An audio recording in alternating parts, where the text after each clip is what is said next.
Di tengah malam yang pekat, suara langkah kaki berat memecah kesunyian lorong sempit itu, sementara bayangan gelap menyelimuti setiap sudut kota yang nyaris tak pernah tidur. Aku tahu, malam ini bukan sekadar panggilan tugas biasa, ada sesuatu yang jauh lebih besar dan berbahaya menunggu untuk terungkap. Namun, sampai sejauh mana aku siap menghadapi kebenaran yang tersembunyi di balik topeng keadilan? Nama saya Bibit, di kota ini, kejujuran adalah barang langka, dan keberanian dianggap kekonyolan. Tapi saya tetap berdiri, bukan karena merasa paling benar, melainkan karena terlalu banyak yang memilih diam. Diam karena takut. Diam karena dibeli. Diam karena sudah terlalu lama hidup dalam kebohongan, lalu memeluknya seolah kebenaran. Pagi itu, saya datang ke kantor lebih awal dari biasanya. Hujan sisa semalam masih menetes pelan dari atap seng parkiran belakang. Udara terasa lembab, dan aroma aspal basah mencampur dengan kopi sachet dari warung depan. Jakarta belum terlalu bising.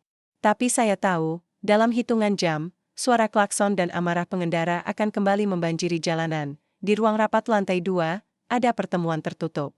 Saya dipanggil langsung oleh Kombes Edi, Kepala Bidang Reserse. Saat masuk, saya lihat. Hanya ada 3 orang. Edi, 2 anggota berpakaian sipil, dan saya, Bibit, ucapnya sambil menunjuk kursi di depannya. Duduk. Ini penting. Saya duduk, diam, menangguh. Tak butuh banyak basa-basi. Saya mengenalnya cukup lama untuk tahu bahwa jika dia langsung pada intinya, berarti situasinya genting. Ada penggelapan aset negara, katanya perlahan, tapi sorot matanya tajam. Tanah milik BMKG di kawasan Cilengsi. Data perizinan berubah. Nama pemilik berganti. Semiwa Tampang Tende. Tapi yang bikin kita gerak sekarang bukan cuma itu. Saya mengerutkan alis. Ada jaringan narkoba yang memanfaatkan lokasi itu untuk distribusi barang. Jalurnya aman karena disamarkan lewat proyek pembangunan. Saya mencondongkan tubuh ke depan. Sudah diketahui siapa yang menguasai wilayah. ITU. Dia meletakkan map coklat di meja. Ormas GRIB. Dan tokoh utamanya, Saiful Rahman. Saya pernah mendengar nama itu. Bekas tokoh militer, kini jadi penguasa wilayah lewat jalur organisasi masyarakat. Di televisi, dia bicara soal nasionalisme dan bela negara. Tapi di lapangan, dia pemilik lapangan itu sendiri. Dengan cara apapun, kamu tidak sendiri, tambah Edi. Kita akan bentuk unit investigasi khusus. Kamu gabung dengan Rara. Nama itu terdengar asing. Saya mengangguk, mencoba mencernanya. Rara itu kepala unit dari Ditreskrimsus. Latar belakangnya kuat, cerdas, tapi keras kepala. Saya menahan napas. Entah kenapa, firasat saya tidak nyaman. Tapi saya tak menunjukkan ragu. Kapan mulai? Sekarang. Dia sudah nunggu di ruang bawah. Saya berdiri. Mencetak ringan. Meja sebagai tanda pamit. Sebelum keluar, Eddie sempat berkata, hari-hari. Ini bukan penyelidikan biasa. Semakin kamu gali, semakin gelap lubangnya. Saya menemukan Rara di ruang briefing. Dia berdiri membelakangi pintu, memandangi peta besar yang terpampang di dinding. Garis-garis merah melingkari beberapa titik strategis. Di tangannya, ia menggenggam pena dan menandai sesuatu dengan cepat dan tepat. Tingginya tak lebih dari saya, tubuhnya ramping, rambutnya sebahu. Tapi aura tegas terpancar dari sorot matanya ketika ia menoleh. Bibit, tanyanya, meski nadanya lebih terdengar seperti konfirmasi daripada pertanyaan. Saya mengangguk. Rara? Dia tidak menjabat tangan saya, hanya mempersilakan saya duduk. Kamu pasti sudah dengar dasar kasusnya, katanya sambil duduk berseberangan. Tapi yang belum kamu tahu adalah, semua data kita sudah diretas. Saya menegakkan panggang. Apa maksudnya? Basis data BMKG. File pertanahan. Surat asli. Bahkan beberapa notulensi rapat. Semua hilang, sebagian dimanipulasi. Ini bukan kerja satu dua orang. Ini terorganisir. Saya mengusap dagu, mencoba menyatukan potongan-potongan. Awal, aku sudah siapkan langkah awal. Kita mulai dari pemetaan lokasi dan pengawasan jalur distribusi, lanjutnya. Tapi satu hal yang perlu kamu tahu, Bibit, aku gak main-main. Dan aku harap kamu juga tidak. Tatapan kami bertemu. Saya melihat keyakinan di matanya, tapi juga sesuatu yang lain. Misteri? Atau mungkin luka, kamu punya pengalaman penyamaran, kan? Tanyanya, saya mengangguk. Bagus. Kita perlu masuk ke lingkaran luar GRIB. Aku akan tangani bagian internalnya. Maksudmu? Beberapa koneksi pemerintahan mungkin bisa kita sentuh. Tapi itu nanti. Sekarang kita cari jalur narkoba mereka. Dulu, saya menyimpan semua dalam kepala. Banyak hal terasa belum lengkap. Tapi saya tahu, dalam dunia penyelidikan, tak ada waktu untuk menunggu semua jadi terang. Kadang kita harus berjalan dalam gelap, hanya dengan sedikit cahaya keyakinan. Malam harinya, saya duduk di balkon kosan. Jakarta tak pernah benar-benar tidur. Lampu kendaraan terus bergerak, dan suara sirene terdengar entah dari mana. Saya membuka laptop, mengetik ulang semua poin yang saya ingat. Tapi tangan saya berhenti ketika mengetik nama Saiful Rahman. Rasanya seperti memanggil badai dengan menuliskannya. Lalu, entah kenapa, saya membuka folder tua yang berisi berkas-berkas peninggalan ayah saya. Dia mantan penyidik, pensiun beberapa tahun lalu. Saat membuka salah satu dokumen tua, saya terpaku. Nama yang sama, Saiful Rahman. Saya menatap halaman itu lama sekali. Dunia ini kecil. Terlalu kecil untuk kebetulan. Saya tidak tahu apa yang akan saya temui dalam kasus ini. Tapi satu hal pasti, langkah saya sudah dimulai. Dan tidak ada jalan untuk kembali, bukan lagi tentang perintah. Bukan lagi soal tugas, ini tentang kebenaran yang mungkin tak semua orang ingin dengar. Tapi tetap harus saya perjuangkan, apapun harganya. Hari itu, udara Jakarta terasa berat. Matahari yang biasanya cerah menyinari jalanan, kini tersembunyi di balik awan gelap yang menggantang rendah. Rasanya seperti pertanda bahwa penyelidikan kami akan memasuki wilayah yang jauh lebih rumit dari yang saya duga. Setelah briefing singkat dengan Rara pagi tadi, saya bergegas menuju lokasi penggelapan tanah milik BMKG di Cilengsi. Mobil saya menyusuri jalan beraspal yang mulai berdebu karena musim kemarau, meninggalkan jejak samar di belakangnya. Pikiranku sibuk mengurai puzzle yang belum lengkap. Saya sudah mencoba mengumpulkan informasi awal, tapi semakin dalam saya menggali, semakin jelas bahwa kasus ini bukan sekadar soal tanah yang dipalsukan surat-suratnya. Saya menyebutnya sarang laba-laba. Jaringan yang saling terkait, yang menggabungkan kekuatan politik, bisnis gelap, dan kekuasaan hitam yang nyaris tak tersentuh hukum. Sesampainya di lokasi, saya langsung merasakan atmosfer berbeda. Tanah yang dulu milik BMKG kini berubah menjadi lahan kosong yang sepi, tapi dikelilingi pagar besi tinggi dengan penjagaan ketat oleh sekelompok pria bertubuh kekar, memakai seragam ormas grip. Saya memotret pagar itu dari balik semak, lalu merekam nomor kendaraan yang mondar-mandir. Bukti kecil, tapi berarti. Saya menelepon Rara. Sudah sampai? Suaranya tegas, namun ada nada waspada. Saya lihat penjaga ketat di sini. Ini bukan hanya soal tanah lagi. Ada sesuatu yang lebih besar, jawab saya. Benar. Kami sudah dapat laporan kalau mereka pakai lahan ini untuk jalur distribusi barang haram, narkoba. Di balik proyek pembangunan bodong yang dibiayai dana pemerintah. Saya menghela napas panjang. Ini jauh lebih berbahaya dari yang saya bayangkan. Rara menjelaskan bahwa Grip menggunakan berbagai metode licik untuk menyamarkan pergerakan mereka. Dari pengiriman alat berat palsu sampai dokumen proyek yang dibuat seolah-olah resmi dan sah, saya mencoba mencari titik lemah, tempat yang bisa kami masuki untuk memata-matai. Tapi pagar dan kamera pengawas menghalangi setiap langkah. Hari mulai sore, tapi saya masih di lokasi, mencoba mengamati setiap aktivitas. Tiba-tiba, telepon saya bergetar. Pesan masuk dari nomor tak dikenal, jangan terlalu jauh masuk. Ada yang mengawasi. Saya merasakan dingin di punggung. Pesan itu bukan ancaman kosong. Saya tahu, kami sudah di bawah sorotan. Kembali ke kantor, saya dan Rara menyusun strategi. Kami memutuskan untuk membagi tugas. Saya fokus ke lapangan, menyusup ke kelompok luar Grip yang biasa mengatur logistik. Rara akan mengusut hubungan internal yang mungkin melibatkan pejabat pemerintahan dan pihak-pihak lain yang berperan di balik layar. Saya tahu kamu tidak suka dengan pekerjaan yang penuh tipu muslihat, kata Rara sambil menatap layar laptopnya. Tapi ini bukan soal baik dan buruk. Ini soal bertahan hidup dan mengubah sistem yang rusak. Kalimat itu menggema di kepala saya sepanjang malam. Saya teringat pada kata-kata ayah saya, yang selalu bilang bahwa keadilan bukan hanya tentang hukum, tapi juga keberanian melawan ketidakadilan meski harus sendiri. Hari-hari berikutnya menjadi serangkaian misai penuh risiko. Saya mengumpulkan informasi dari sumber-sumber yang tak resmi, para sopir truk, pekerja proyek yang mudah dibujuk, hingga informan bawah tanah yang takut bicara. Semua petunjuk mengarah ke satu titik, Saiful Rahman. Namun, bayangan besar di balik dirinya masih samar. Di sela penyelidikan, saya semakin sering berdiskusi dengan Rara. Meski sikapnya dingin, saya menangkap ada beban tersendiri di balik ketegasannya. suatu malam, ketika kami sama-sama lembur, Rara membuka cerita tentang masa lalunya. Bagaimana ia harus melewati perjuangan berat sebagai perempuan di dunia penuh dominasi pria, dan betapa ia harus mengorbankan banyak hal untuk sampai di posisi sekarang. Mendengar ceritanya, saya mulai melihat sisi lain dari Rara.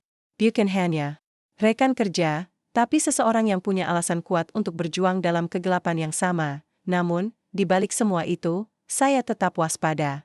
Naluri saya menuntut untuk terus memeriksa setiap detail, tidak membiarkan diri terlena, karena saya tahu, dalam permainan ini, tidak ada sekutu yang benar-benar bisa dipercaya. Ketika malam menyelimuti kota, saya menatap bintang di atas atap gedung.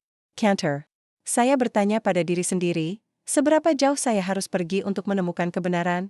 Dan seberapa besar harga yang harus saya bayar? Jawaban itu belum datang. Tapi saya tahu, era engine telah berubah. Dan saya harus siap menghadapi badai yang menunggu. Udara dingin malam itu menggigit kulit ketika saya menyelinap di balik bayang-bayang gedung tua di pinggiran kota. Semuanya terasa seperti sandiwara, di mana setiap langkah harus penuh perhitungan, setiap gerakan harus tertutup rapat agar tak terendus. Informasi yang saya dapatkan dari seorang informan kecil-kecilan tadi sore akhirnya mengantarkan saya pada sebuah pertemuan rahasia yang diadakan oleh kelompok luar Ormas Grip. Pertemuan itu berlangsung di sebuah gudang yang sudah lama tidak digunakan. Terletak di ujung jalan kecil yang hampir terlupakan, saya mengenakan pakaian seadanya, menutupi wajah dengan topi dan masker sederhana. Meski panas dan keringat mengalir deras, saya tahu saya tak boleh lengah. Di sini, salah satu kesalahan berarti nyawa taruhannya. Saat saya mendekat, suara percakapan mulai terdengar samar. Beberapa pria duduk melingkar mengitari meja kayu reot, tampak serius membahas sesuatu. Dari jarak cukup jauh, saya menangkap kata-kata seperti barang, jalur, dan pengiriman. Benar, kata seorang pria berkumis tebal dengan suara berat. Semua akan lewat jalur itu. Tak ada yang curiga. Bagaimana dengan pengawasan? Tanya suara lain, penuh kekhawatiran. Kamera diganti, beberapa titik dipantau orang kita. Semua aman, jawab pria berkumis itu dengan nada yakin. Saya mengamatinya, mengingat wajahnya. Seorang kurir yang selama ini dikenal licik dan kerap lolos dari pengejaran aparat. Ini bisa jadi celah yang kami cari. Sebelum saya sempat menyimpulkan lebih banyak, sebuah suara keras membuat saya terjaga dari konsentrasi. Seorang pria di dekat saya berbalik dengan cepat. Jantung saya seketika berdetak kencang. Siapa di sana?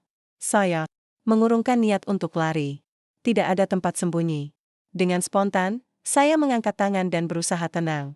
Saya hanya ingin bicara. Beberapa pria bergegas mendekat, wajah mereka mulai menunjukkan tanda curiga dan kemarahan. Saya bukan musuh, saya bilang sambil menunjukkan lencana kecil yang biasanya saya bawa sebagai aparat, meski tahu ini bisa membuat keadaan makin berbahaya. Seorang lelaki berambut pendek maju, menatap tajam. Kalau begitu, buktikan. Apa kau siap bergabung? Atau kau mau mati di sini? Saya tahu, ini bukan soal pilihan lagi. Saya harus memainkan peran dengan hati-hati. Beri saya waktu. Jawab saya, mencoba terdengar yakin. Saya ingin memahami jalur ini, agar bisa membantu kalian. Mereka saling pandang, lalu salah satu anggotanya mengangguk. Ok. Tapi jangan buat masalah. Saya menghela napas lega kecil. Misi saya berhasil masuk ke lingkaran mereka, tapi risiko semakin besar. Setelah pertemuan selesai, saya kembali ke mobil dengan kepala penuh pemikiran. Seluruh detail yang saya dengar mulai merangkai pola. Jaringan narkoba Ormas Grip tidak hanya sekadar pengedaran biasa. Mereka mengendalikan jalur logistik resmi, menyusupkan barang haram ke dalam proyek-proyek pemerintah. Ini adalah tipu daya.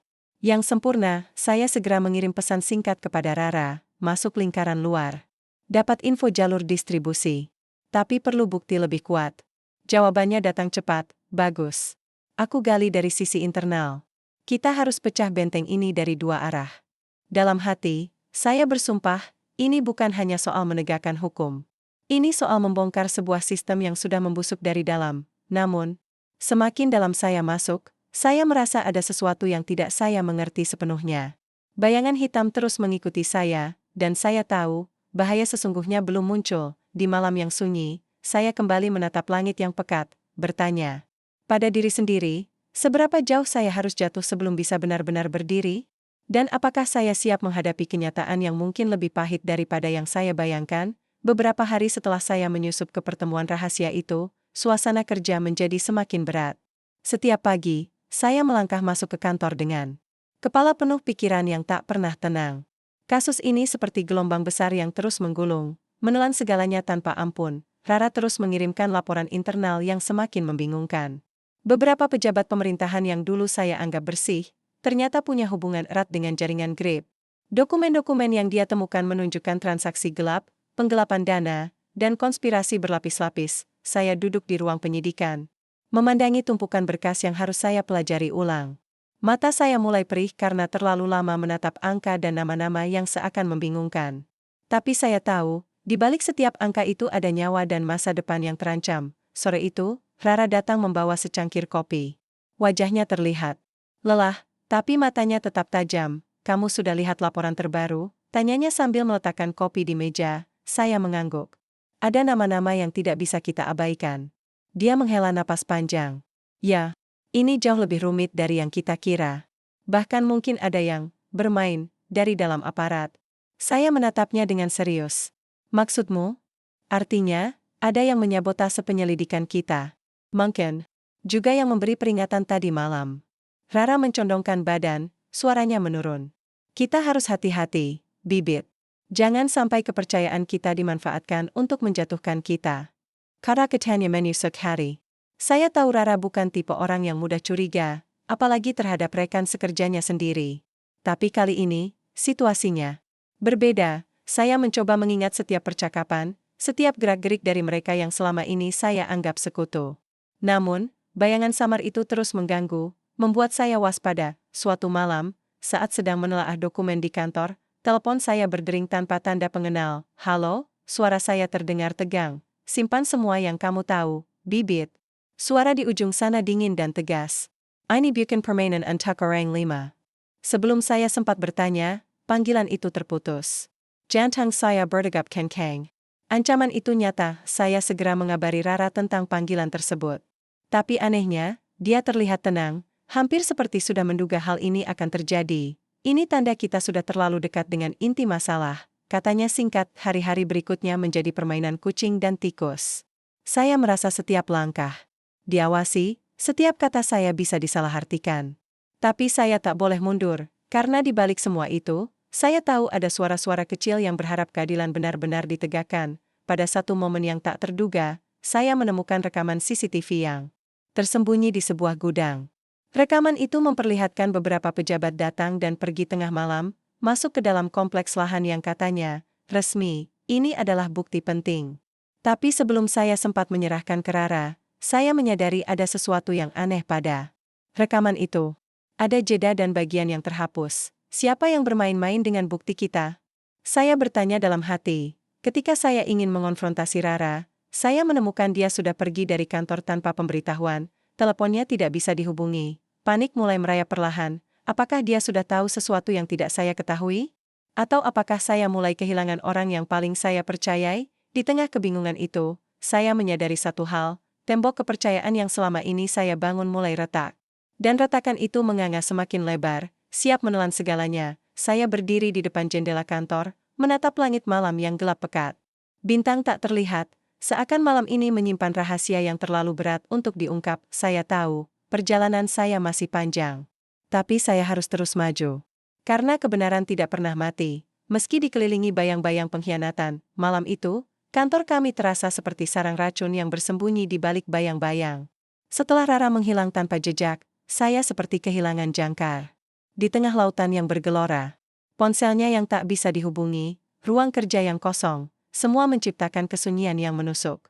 Hanya deru kipas angin yang menemani saya, berputar tanpa henti, mengusir udara pengap yang memenuhi ruangan. Saya duduk terpaku di depan layar komputer, mencoba mengulang kembali setiap percakapan terakhir kami. Ada sesuatu yang tidak beres. Cara dia pergi begitu tiba-tiba, tanpa pesan apapun, seperti burung yang terbang tanpa arah, meninggalkan sarang kosong yang dulu penuh kehangatan dan kepercayaan. Namun, pekerjaan tak boleh berhenti. Saya harus terus bergerak, menambal lubang yang terbuka lebar akibat ketidakhadirannya. Saya mulai mengakses kembali semua data yang sudah kami kumpulkan. Surat-surat tanah, dokumen proyek palsu, rekaman CCTV yang sebagian rusak, dan catatan pengiriman yang tampak berputar-putar tanpa ujung. saya tahu ini bukan sekadar masalah legalitas semata. Ada kekuatan gelap yang mengatur semua ini, lebih besar dan berbahaya dari yang saya bayangkan. Ormas Grip bukan hanya sebuah kelompok biasa, tapi sebuah mesin besar yang sudah lama berjalan, menjerat banyak orang dalam jaring korupsi dan kejahatan. Pagi menjelang, saya memutuskan untuk menemui seorang informan yang selama ini membantu saya. Dari bawah tanah, seorang pria paruh baya bernama Pak Arman. Dia memiliki jaringan luas dan tahu seluk-beluk hitam di balik layar kota ini. Saya berjanji pada diri sendiri, kali ini harus bertemu langsung. Walau risiko menghadapi ancaman makin besar, Pak Arman, saya mulai saat duduk di sebuah warung kecil yang remang-remang. Aku butuh informasi lebih lengkap tentang hubungan Ormas Grip dengan pejabat pemerintahan. Dia menatap saya dengan mata penuh curiga. Kenapa sekarang? Kamu tahu, Bibit, main-main dengan mereka bisa berarti kehilangan segalanya. Saya menghela napas. Aku sudah terlalu dalam. Tidak ada jalan kembali sekarang. Dia mengangguk. Helen, baiklah, tapi hari-hari. Mereka tak segan menyingkirkan siapa saja yang menghalangi. Dari pembicaraan singkat itu, saya mendapat titik terang. Ada nama yang selalu muncul, seorang pejabat tinggi yang sering berkoordinasi dengan ketua Ormas Grip, bernama Pak Hendro. Orang itu adalah kunci yang menghubungkan seluruh jaringan korupsi. Dari proyek penggelapan tanah hingga peredaran narkoba, saya mulai merancang langkah berikutnya. Saya harus mencari cara untuk mendapatkan bukti konkret mengenai keterlibatan Pak Hendro. Namun, saya sadar, ini bukan pekerjaan mudah. Dia memiliki pengawalan ketat dan akses ke hampir seluruh lini pemerintahan. Saat saya kembali ke kantor, saya membuka arsip lama dan mulai menelusuri jejak digital Pak Hendro. Saya menemukan bahwa dia sering melakukan perjalanan ke luar kota. Terkadang berkoordinasi dengan kelompok lain yang tidak jelas. Setiap langkahnya tampak diatur dengan rapi, seperti pemain catur yang tak pernah membuat gerakan sembarangan. Malam semakin larut ketika saya menerima pesan singkat dari nomor anonim. Berhati-hatilah, Bibit. Jalan yang kau pilih penuh bahaya. Jangan percaya siapapun.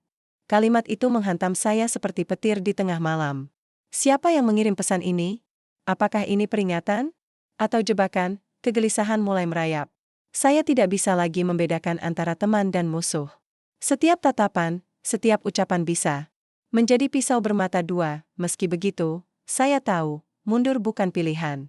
Rara mungkin telah terjebak dalam permainan yang lebih besar, dan saya harus menemukan cara untuk membebaskannya sekaligus menggulingkan jaringan korupsi ini. Hari-hari berikutnya menjadi perjalanan melelahkan. Saya terus menyelidiki, bertemu berbagai macam orang, dari pengusaha kecil yang menjadi korban sampai pejabat yang mencoba menutupi jejak.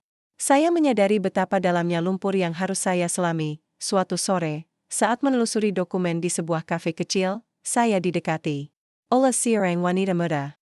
Dia memperkenalkan diri sebagai Dita, pegawai BMKG yang diam-diam memberikan informasi tentang penggelapan tanah.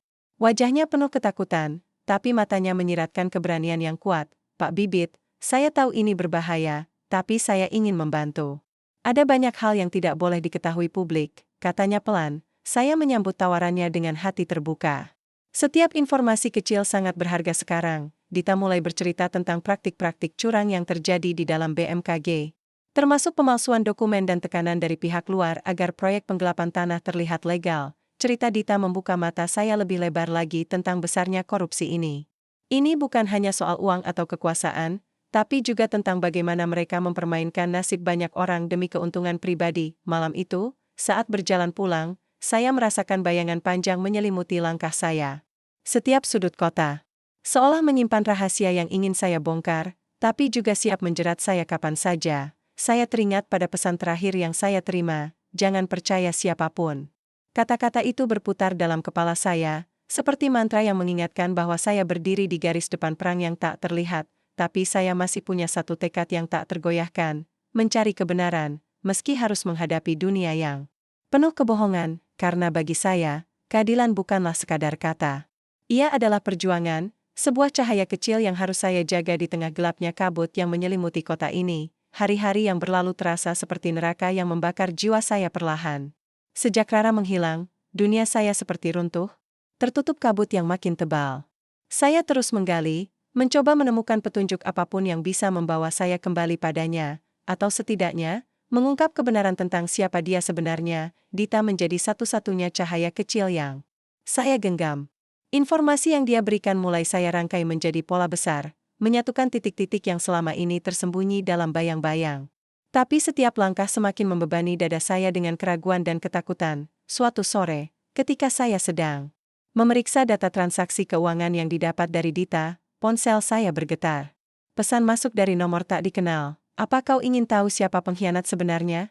Bertemu di tempat biasa, jam 8 malam. Kalimat itu seperti badai yang datang. Tiba-tiba, memecah kesunyian yang menyelimuti saya.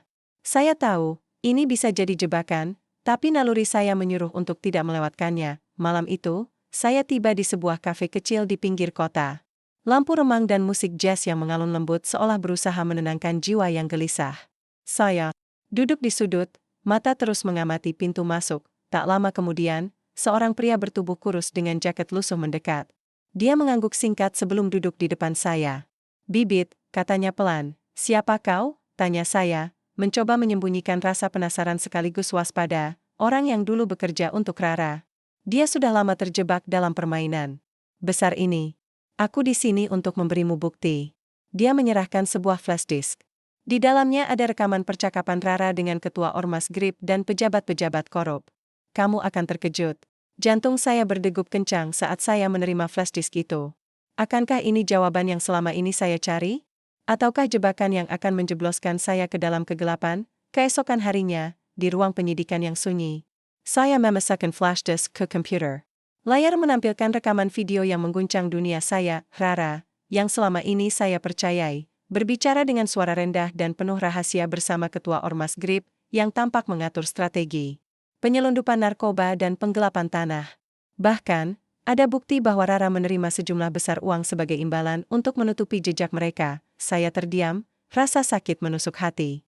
Semua yang saya yakini selama ini hancur berkeping-keping. Pengkhianatan itu bukan sekadar kata, tapi kenyataan yang saya saksikan dengan mata kepala sendiri. Tiba-tiba, saya merasakan tangan yang gemetar dan napas yang tersengal. Bagaimana bisa dia melakukan ini? Bagaimana bisa orang yang saya anggap sekutu berubah menjadi musuh terbesar? Pikiran saya berputar liar. Apakah Rara adalah dalang di balik semua ini? Ataukah dia hanya pion yang dipaksa bermain oleh kekuatan yang jauh lebih besar? Dalam keputusasaan itu, saya menerima pesan lain, jangan coba lawan. Ini bukan hanya soalmu, Bibit. Jika kau melangkah lebih jauh, semuanya akan hancur. Ancaman itu bukan hanya membuat saya takut, tapi juga menguatkan tekad untuk mengungkap semuanya. Betapapun berbahayanya, saya berusaha menghubungi Rara, tapi ponselnya tetap tidak aktif. Apakah dia tahu saya telah menemukan rahasianya? Ataukah dia sedang menunggu waktu yang tepat untuk muncul kembali? Seminggu berikutnya, saya mulai mengawasi gerak-gerik ketua Ormas Grip dan para pejabat yang terlibat. Setiap langkah mereka saya catat dengan cermat, berharap bisa menemukan titik lemah. Namun, tekanan dari atasan semakin terasa. Saya diberi peringatan halus untuk menghentikan penyelidikan. Bahkan ada desas-desus bahwa nama saya mulai masuk daftar hitam. Dalam situasi yang makin memburuk, saya berhadapan dengan pilihan sulit, mempertahankan kebenaran dengan risiko kehilangan segalanya, atau menyerah demi keselamatan diri sendiri. Di satu titik, saya merasa terpojok. Tapi suara hati saya berkata, ini bukan saatnya menyerah. Dengan tekad yang membara, saya memutuskan untuk mencari Rara, bukan sebagai lawan, tapi untuk mencari jawaban dan mungkin pengampunan. Saya mulai melacak jejaknya dari berbagai sumber, teman lama, keluarga, hingga pesan-pesan yang dia tinggalkan secara sembunyi-sembunyi. Setiap potongan informasi membawa saya lebih dekat ke kenyataan yang pahit. Di tengah pencarian itu, saya bertemu dengan sosok yang tidak saya duga, seseorang dari masa lalu saya yang tahu segalanya tentang Rara dan jaringan korupsi ini. Dia menawarkan bantuan, tapi dengan syarat yang tak mudah saya terima. Kisah yang saya dengar dari orang itu membuka tabir baru, memperlihatkan sisi lain dari Rara yang selama ini tersembunyi, bukan sekadar pengkhianat, tapi juga korban dari sistem yang korup dan kejam. Saat itulah saya mulai memahami bahwa kebenaran tidak pernah sesederhana yang saya kira. Di balik pengkhianatan, ada alasan yang mungkin bisa dimengerti, walau tetap menyakitkan. Malam itu, saya berdiri di depan jendela, menatap lampu kota yang berkelap-kelip. Saya tahu, pertarungan sesungguhnya baru akan dimulai. Dan pilihan yang saya buat bisa mengubah segalanya. Akankah saya memilih keadilan tanpa kompromi, ataukah saya membuka ruang bagi pengampunan dan perubahan? Jawaban itu belum saya temukan. Tapi satu hal yang pasti, saya tidak akan mundur, apapun risikonya. setelah apa yang saya temukan tentang Rara, seluruh dunia saya terasa terbalik. Kepercayaan yang selama ini saya pegang erat hancur berantakan, tetapi rasa ingin tahu dan tanggung jawab malah membara lebih hebat dari sebelumnya. Rara bukan hanya pengkhianat, dia juga korban. Namun, saya harus memastikan kebenaran di balik semuanya, apapun risikonya. Malam itu, saya kembali ke tempat yang sama saat bertemu informan pertama. Kafe remang di pinggir kota itu menjadi saksi dari kisah kelam yang belum berakhir. Saya menatap secangkir kopi dingin yang tak saya sentuh, pikiran saya masih berputar-putar mencari jalan keluar dari labirin pengkhianatan dan kejahatan ini. Bibit, suara pelan dari sudut kafe membuat saya menoleh. Seorang pria yang dulu saya anggap hanya penghubung biasa kini berdiri di depan saya dengan wajah serius. Aku dapat sesuatu yang mungkin bisa membantu. Dia menyodorkan sebuah amplop coklat yang tebal. Dokumen ini berisi rincian transaksi dan komunikasi rahasia antara Ketua Ormas GRIP, Rara, dan sejumlah pejabat tinggi. Termasuk surat perintah palsu yang dipakai untuk menggelapkan tanah BMKG. Saya membuka amplop itu perlahan. Rasanya seperti memegang bom waktu yang siap meledak kapan saja. Dari mana kamu dapat ini? Pria itu menunduk sebentar. Dari seseorang yang bekerja di dalam. Dia takut, tapi engine perubahan. Informasi itu menjadi titik terang sekaligus beban. Dengan dokumen tersebut, kami bisa membuka tabir gelap di balik jaringan korupsi ini. Tapi saya sadar, Ketua Ormas GRIP dan sekutunya tidak akan tinggal diam. Saya menghubungi Dita untuk berkonsultasi dan mengatur strategi. Kami harus berhati-hati karena ancaman terhadap kami sudah semakin nyata. Beberapa hari terakhir, saya merasakan pengawasan yang ketat. Bahkan dari orang-orang yang dulu saya percaya, Rara masih hilang. Namun, saya menemukan petunjuk bahwa dia mungkin dipaksa berperan sebagai kaki tangan Ketua Ormas GRIP untuk menyelamatkan nyawanya sendiri. Tapi itu tidak menghapus rasa sakit akibat pengkhianatan itu. Suatu sore, saat saya sedang menelusuri arsip digital, sebuah panggilan masuk ke ponsel saya. Nomornya tidak dikenal, tapi suara di ujung telepon sangat familiar. Bibit, kau harus berhenti. Ini bukan lagi permainan kecil, suara itu berbisik pelan tapi penuh ancaman. Saya menggenggam telepon dengan erat. Aku tidak akan berhenti, walaupun kau menggenggam nyawaku. Tiba-tiba, suara itu tertawa kecil. Kau pikir kau bisa melawan kami? Kau hanya pion kecil yang terjebak dalam permainan besar. Panggilan itu terputus sebelum saya sempat menjawab. Jantung saya berdetak kencang, adrenalin saya membengkak. Ancaman itu bukan sekadar gertakan kosong, saya tahu, waktu saya tidak banyak. Tapi saya juga sadar bahwa saya tidak sendiri. Ada Dita, informan, dan beberapa orang yang ingin melihat kebenaran terungkap. Malam harinya, saya bertemu Dita di sebuah taman kecil. Udara dingin menusuk tulang, tapi pikiran kami lebih panas dari apapun. Kita harus bergerak cepat, katanya. Tegas.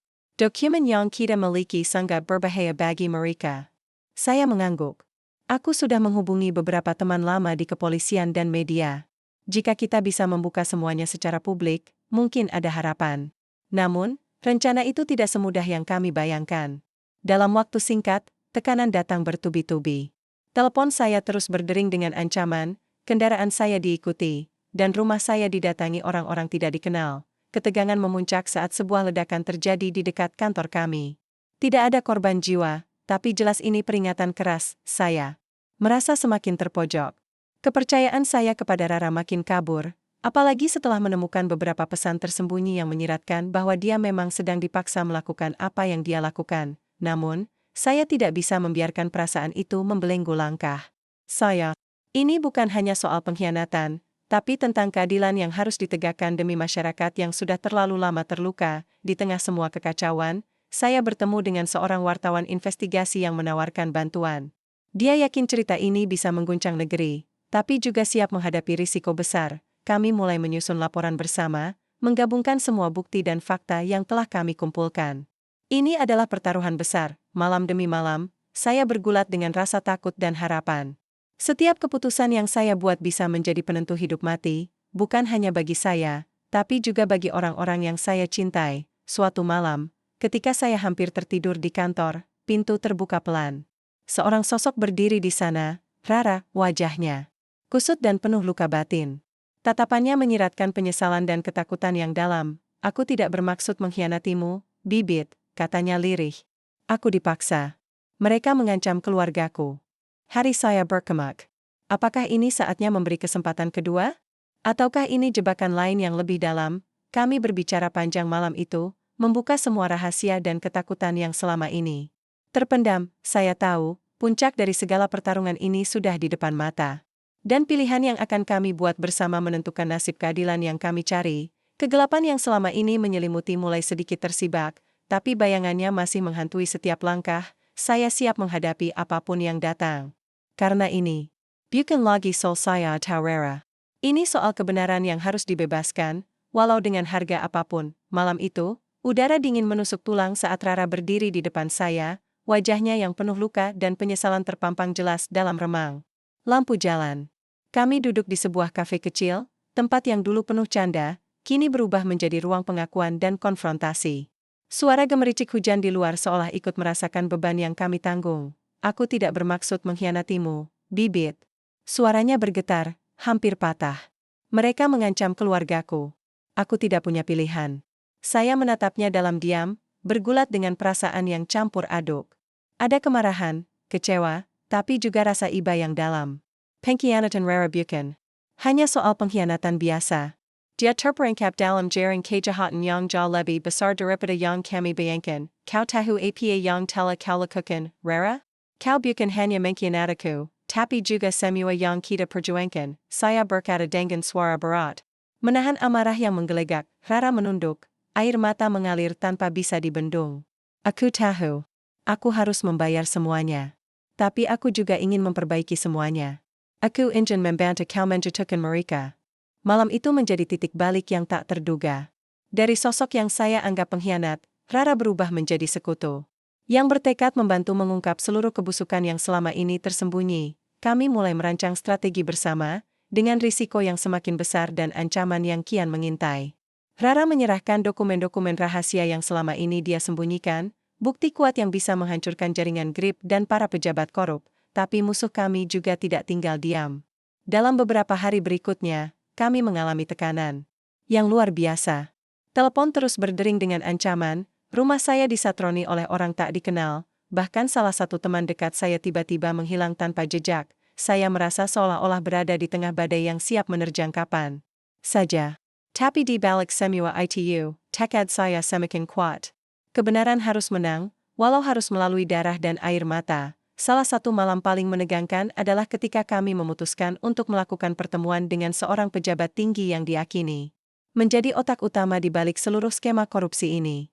Lokasinya tersembunyi, di sebuah rumah mewah di pinggiran kota, lengkap dengan pengamanan ketat. Rara dan saya datang bersama beberapa orang terpercaya, menyamar dan membawa bukti lengkap yang kami miliki. Atmosfer penuh ketegangan memenuhi udara, setiap langkah diiringi oleh waspada. Saat masuk ke ruang tamu, kami disambut dengan senyum dingin sang pejabat. Bebet, Rara. Sudah lama kita tidak bertemu secara langsung, katanya sinis. Saya menatapnya tanpa ragu. Kali ini kau tidak bisa mengelak. Semua bukti sudah kami pegang. Dia tertawa, suara yang menusuk. Kalian pikir ini akhir? Ini baru awal dari permainan yang sesungguhnya. Tiba-tiba, lampu padam dan suara sirene merong di kejauhan. Situasi berubah menjadi kacau. Ternyata, ada pengkhianat di antara kami. Salah satu orang yang kami bawa ternyata sudah lama bekerja untuk mereka. Kami terjebak dalam penyergapan yang terencana rapi. Dalam kekacauan itu, saya dan Rara berusaha melarikan diri, tapi langkah kami terhalang oleh para preman bersenjata. Rara tertangkap, sementara saya berhasil lolos dengan luka-luka yang membuat saya hampir kehilangan kesadaran. Di tengah kegelapan dan kesakitan, saya bersumpah akan menyelamatkan Rara dan membongkar semuanya sampai tuntas. Hari-hari berikutnya menjadi perjuangan berat. Saya mengumpulkan kekuatan dan dukungan dari para sahabat lama, termasuk wartawan investigasi, yang berani menulis kebenaran tanpa takut ancaman. Saya juga terus menghubungi Rara melalui pesan rahasia, berusaha memberinya harapan dan kekuatan di balik jeruji yang mengurungnya. Akhirnya, kesempatan datang saat sebuah pesta besar yang dihadiri para pejabat tinggi dan tokoh Grip berlangsung di sebuah gedung megah. Ini adalah momen yang tepat untuk mengungkap semuanya ke publik, dengan bantuan beberapa kontak dari kepolisian yang masih setia pada kebenaran. Kami merancang aksi penggerebekan yang matang. Semua bukti akan disajikan secara langsung, tidak ada lagi yang bisa disembunyikan. Di malam itu, saya berdiri di balik layar, merasakan adrenalin mengalir deras. Hati saya berdebar bukan hanya karena bahaya, tapi juga karena harapan. Saat pesta berlangsung, lampu mendadak padam dan layar besar di aula menampilkan video rekaman yang menunjukkan praktik korupsi dan pengkhianatan Rara. Suara narasi saya mengalun, menjelaskan bukti demi bukti, membuat ruangan yang awalnya penuh kemewahan berubah menjadi saksi kebusukan yang terungkap. Reaksi para tamu sangat beragam, ada yang terkejut, marah, bahkan panik. Beberapa mencoba melarikan diri, tapi petugas kepolisian yang sudah siaga langsung bertindak. Di tengah kekacauan itu, saya melihat Rara muncul dari pintu samping. Meski terlihat lelah, wajahnya menunjukkan keteguhan yang luar biasa. Dia datang bukan sebagai pengkhianat, tapi sebagai saksi kebenaran yang berani menantang semua risiko. Saat itu, saya sadar bahwa perjalanan kami belum berakhir, tapi sudah sampai pada titik di mana gelap mulai tergantikan oleh cahaya. Kami berhasil menggulingkan jaringan korupsi besar yang selama ini merusak masyarakat. Namun, banyak korban dan luka yang harus disembuhkan. Saya tahu, keadilan bukanlah akhir dari cerita, tapi awal dari perjuangan panjang untuk membangun kembali kepercayaan dan harapan. Di ujung malam yang penuh haru itu, saya dan Rara berdiri berdampingan. Menyadari bahwa kebenaran memang pahit, tapi ia adalah kunci untuk masa depan yang lebih baik. Kota mulai bernafas lega setelah gemuruh badai korupsi yang kami bongkar mereda. Namun, meski jaringan besar sudah runtuh, bayang-bayang luka dan kehilangan tetap menyisakan jejak yang dalam. Rara dan saya, kami berdiri di tengah reruntuhan itu, menyadari bahwa keadilan bukanlah akhir dari segalanya, melainkan awal dari sebuah perjalanan panjang. Hari-hari setelah penggerebekan, kami terus bekerja sama dengan pihak berwenang dan media untuk memastikan semua tersangka diadili sesuai hukum. Tapi yang paling sulit adalah menyembuhkan hati yang terluka, terutama hati Rara. Penyesalan dan beban masa lalu masih membekas, menghantuinya di setiap langkah. Saya berusaha menjadi penopang, mendengarkan setiap keluh kesahnya, meskipun saya sendiri belum sepenuhnya pulih dari luka batin dan fisik yang saya alami. Kami tahu, untuk benar-benar melangkah maju, kami harus belajar memaafkan, bukan hanya orang lain, tapi juga diri sendiri. Di sela-sela semua itu, saya mengunjungi makam teman dekat yang hilang di tengah kekacauan. Angin sore yang dingin menyapu wajah saya saat saya berbisik, "Kau tidak akan pernah kami lupakan." Perjuangan ini untukmu, untuk kita semua. Kehidupan mulai menunjukkan warna baru. BMKG mendapatkan kembali tanahnya, dan masyarakat yang dulu terpinggirkan mulai merasakan keadilan. Rara kembali aktif di unit investigasi, kali ini dengan hati yang lebih waspada tapi juga lebih bijaksana. Di kantor, suasana terasa berbeda. Rekan-rekan mulai percaya lagi pada institusi yang dulu mereka ragukan. Saya tahu, tugas kami belum selesai, tapi untuk pertama kalinya dalam waktu yang lama, ada secercah harapan yang nyata. Suatu pagi yang cerah, saya duduk di taman bersama Rara. Kami berbicara tentang masa depan, tentang mimpi yang dulu sempat padam tapi kini mulai menyala kembali. Aku ingin memulai hidup baru, bibit. Tanpa rahasia, tanpa ketakutan, kata Rara dengan senyum tipis. Saya mengangguk. Aku juga. Kita berdua sudah terlalu lama terjebak dalam kegelapan. Saatnya membangun cahaya. Kami sadar bahwa perjalanan ini tidak akan mudah. Akan selalu ada rintangan dan tantangan. Tapi kini kami lebih kuat, lebih siap menghadapi apapun yang datang. Luka yang kami tanggung adalah saksi bisu dari perjuangan yang kami lalui. Dan dari luka itu, tumbuhlah harapan baru. Harapan untuk keadilan yang abadi dan kehidupan yang lebih baik bagi semua. Dalam diam, saya bersyukur bisa melewati semua ini bersama Rara, meskipun jalan kami penuh liku. Karena saya tahu, bersama, kami mampu menghadapi apapun yang datang. Di bawah sinar matahari pagi, aku dan Rara berdiri bersama, menatap masa depan yang penuh harapan. Luka-luka lama mulai sembuh, dan keadilan yang kami perjuangkan membuka jalan bagi perubahan sejati. Meskipun perjalanan ini berat, kami tahu bersama, kami mampu menghadapi segala rintangan. Kini, kami bukan hanya aparat pemberani, tapi juga saksi hidup bahwa kebenaran selalu menemukan jalannya, meski harus melalui jalur yang paling pahit. Ini adalah awal dari bab baru, untuk kami dan negeri yang kami cintai.